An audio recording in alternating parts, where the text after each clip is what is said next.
In part A, we have to rewrite this in this format. So this is differentiation of, this is a product. Do you see that? The bracket x to the power of 6 plus 1 times log x squared plus 1. So it is a product. Therefore, we should use the product rule. Part A, first of all, differentiate x to the power of 6 plus 1 times log x squared plus 1.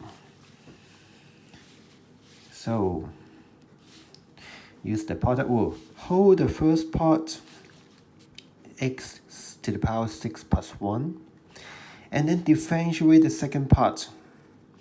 Remember how to differentiate this? Differentiate log x squared plus 1 will become, first of all, 1 over x squared plus 1. And then times, we have to differentiate the things inside, which is 2x. Right? And then plus, this time, we hold the second part, log x squared plus 1 times differentiation of the first part. Differentiate this will become 6x to the power of 5. So that times 6x to the power of 5. So that we have x squared, x to the power of 6 plus 1. What do we have? A ruler.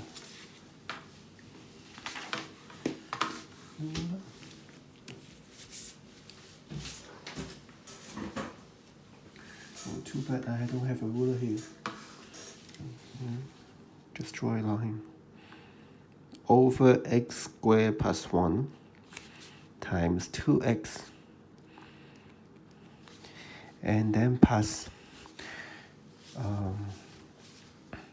6x to the power of 5 times log x squared plus 1.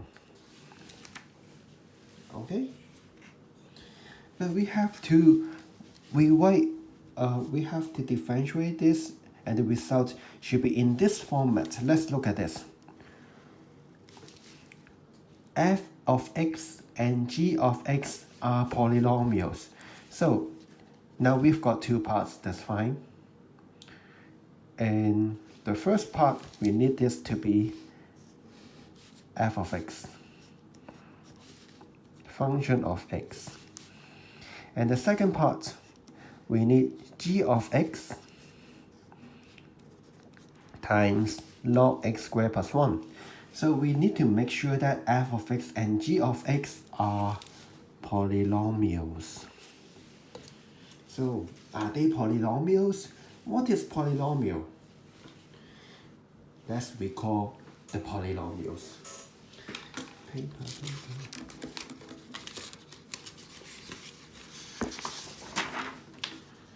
Polynomials.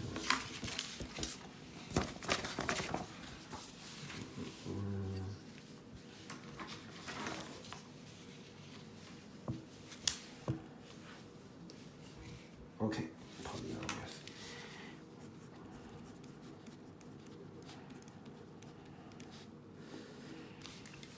What are polynomials?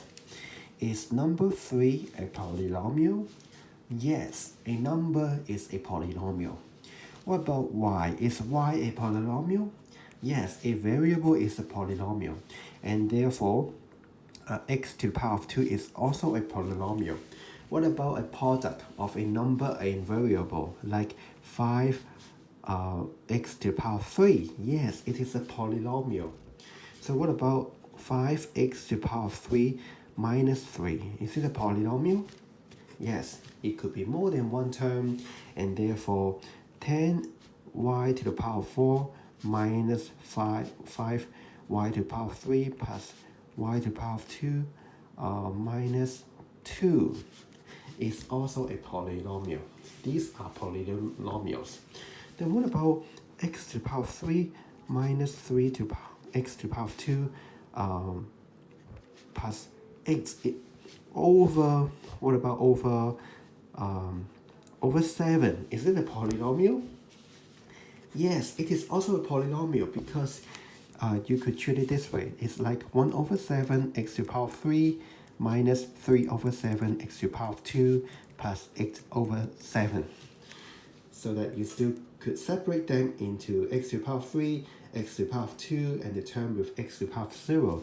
Therefore, it is also a polynomial. Then what about this? What about x to the power of 3 minus 4x and then plus 5? What about divided by x? What about divided by x squared? X squared minus 1. Is it a polynomial? No, in this case it's not, because for the denominator it could be a number, but it could not be a variable. Therefore, this is not a polynomial. Okay? And now let's go back. Let's go back to here. So here we need f of x and g of x to be polynomial. And let's look at this. G of x, is it a polynomial? Yes, it is already a polynomial.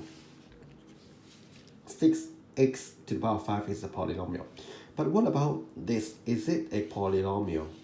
Look at this. F of x. No, because there's a denominator. We have a denominator, a variable as a denominator. Therefore, it is not a polynomial. Therefore, we need to do something. We have to get rid of the denominator. But how could we do it? How could we do it? Any clue? Are you able to simplify these guys so that we don't have the denominator anymore?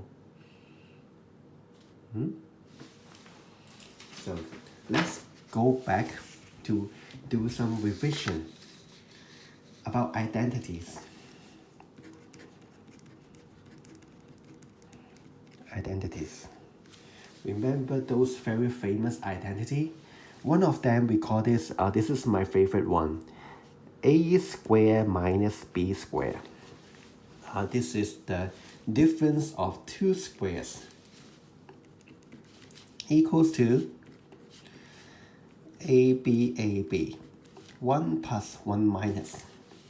Is that right?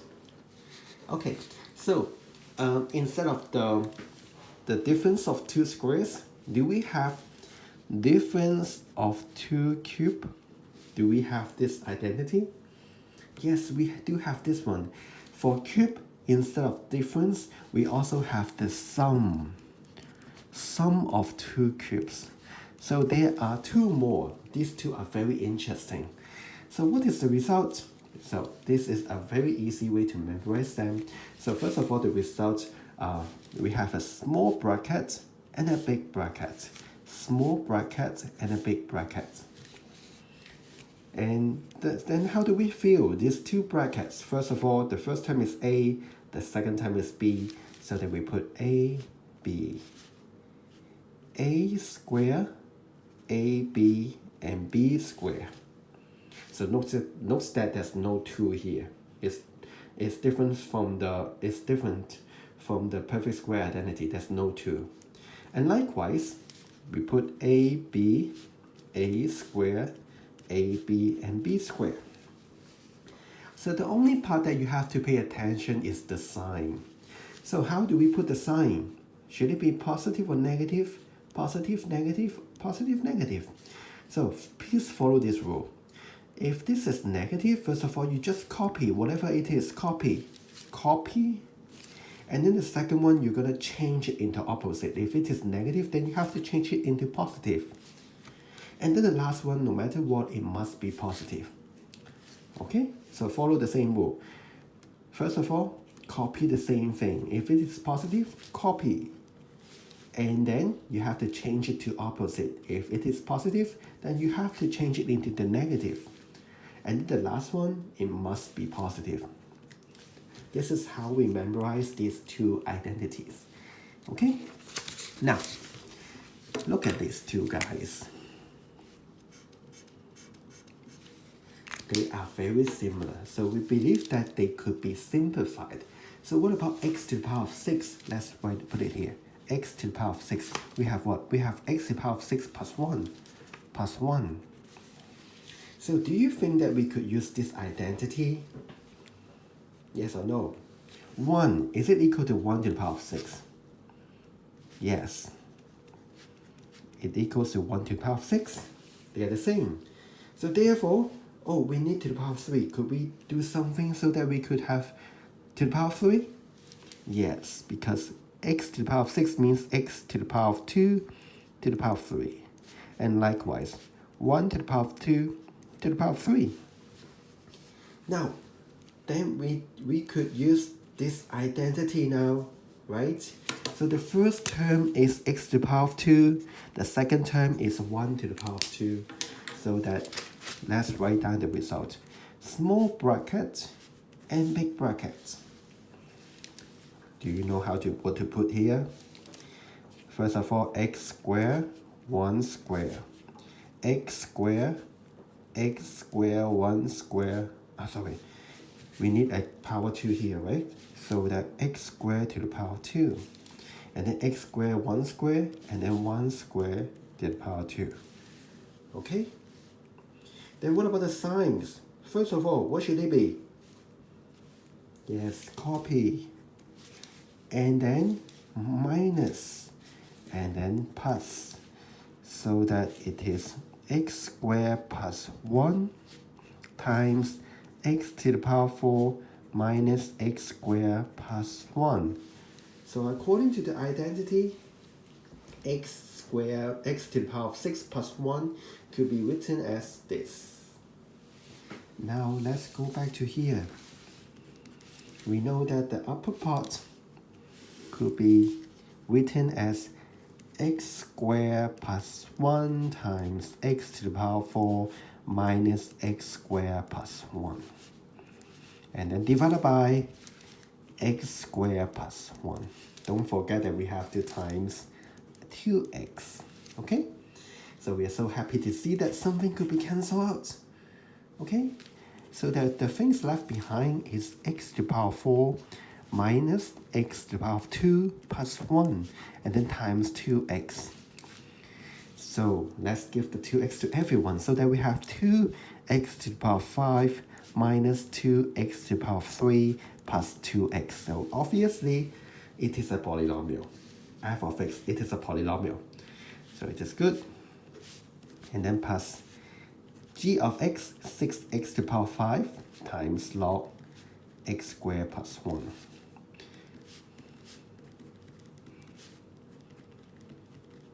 Oh, no, I forgot the log. Log x squared plus 1. Copy down these. 6x to the power 5 log x squared plus 1. Okay? So now we have just rewrite this guy into this format. F of x plus g of x times log x squared plus 1. F of x and g of x are polynomial. Okay? And then let's move to part B. After part A, now we have to find this integral. Of course, we're going to use the result in part A to help us. Use the result of the part A to help us to find this guy. Okay? So let me start a new page.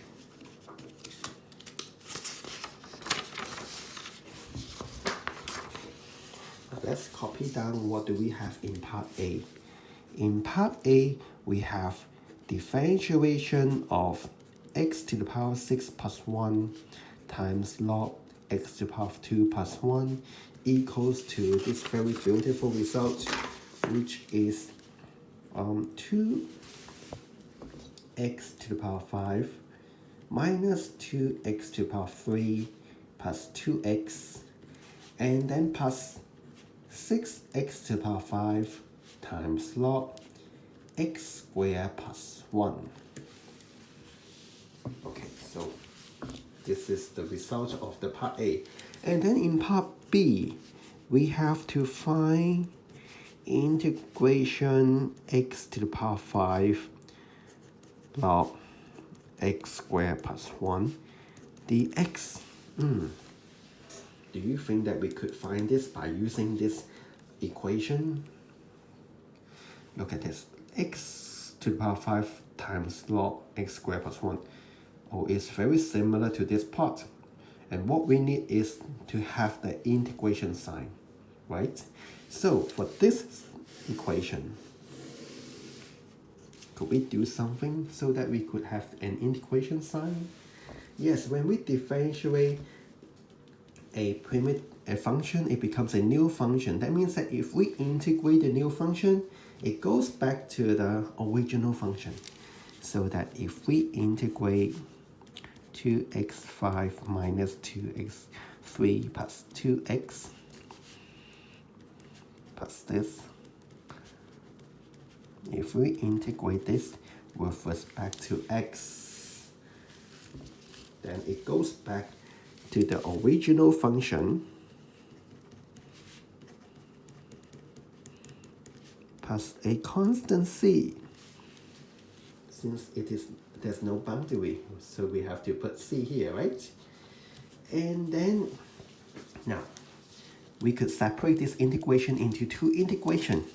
So that integrate 2x5 minus 2x3 plus 2x dx plus integrate 6x5 log x squared plus 1 dx will become this guy.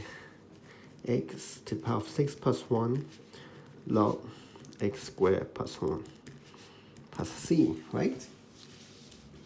Now, we need to find this guy so that we have to leave this behind. Don't move this. We just need to move the other things, put this integral to the other side. So that we are going to minus this one.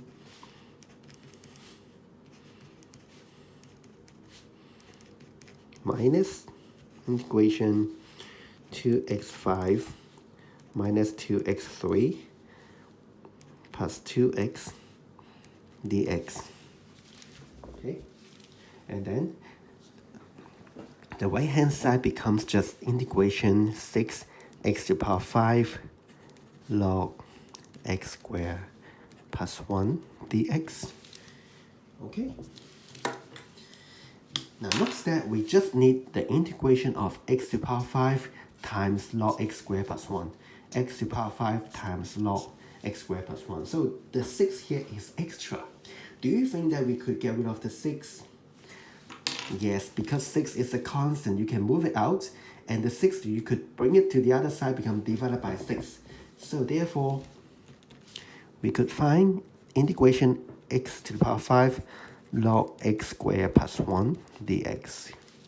And it is equal to 1 over 6 times, just copy, 6 plus 1 log x squared plus 1. And then here, do you think that you could integrate this correctly? Minus, so integrate this one. First of all, we have 2x to the power of 6 over 6.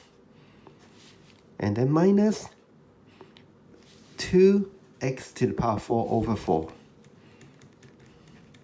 And then plus 2x to the power of 2 over 2. Okay? And then we put the constant c, here, plus c, close the bracket. Okay? And then something could be simplified, become 3, become 2, become nothing. And now let's open the brackets so that we have 1 over 6 times x to the power of 6 plus 1 times log x squared plus 1. And then minus 6 times 3 become 18. And then here, negative become positive. X to the power of 4 over 6 times 2 become 12. Positive will become negative. X squared over 6. And c, the constant divided by 6 will still become a constant. So I just need to put plus c here. Will become this guy. x5 log x squared plus 1 dx. So it is done. Okay. So this question is a bit special because you need to use some previous knowledge in form 2. In form 2 about the definition of polynomial and also identities. Is it interesting? I like this question, very interesting. Okay, bye bye.